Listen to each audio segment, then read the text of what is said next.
Цагдаагийн байгууллагаас гадаад улсад оргон зайлж олон улсын хэмжээнд эрен сурвалжлагдж байгаа этгээдүүдийг олж тогтоох, шилжүүлэх болон албадан авчрах ажиллагааг идэвхтэй үргэлжлүүлж байна. Тодорхойлбол, Интерполийн Улаанбулант зар мэдээгээр олон улсын хэмжээнд эрен сурвалжлагдж байсан Бэг бүгд найрамдах Киргиз улсаас, энийг бүгд найрамдах Аргентин улсаас, иргэн Бэг бүгд найрамдах Солонгос улсаас тус Монгол улсад шилжүүлэн авах тусгай ажиллагааг Интерполийн үндэсний төв товчоо холбогдох байгууллагуудтай хамтран гүйцэтгэж Монгол улсад авчирч мөрдөн шалгах ажиллагааг явуулж байна.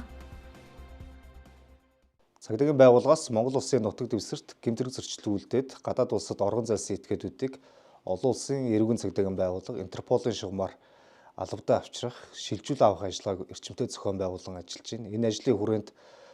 гадаад харилцааны яам, хууль зүйн дотоод хэргийн яам, улсын ерхий прокурорын газартай хамтраад өнгөрсөн 2024 онд нийт 24 иргэнийг Монгол улсад албадан болон шилжүүл авчирсан. 2025 оны эхний 4 сарын байдлаар Монгол улсын иргэн энийг Аргентин улсаас Турк болон бүгд найрамдах Хятад ард улсын нутаг дэвсгэрээр дамжуулан авчирсан болвол Монгол улсын иргэн Бэг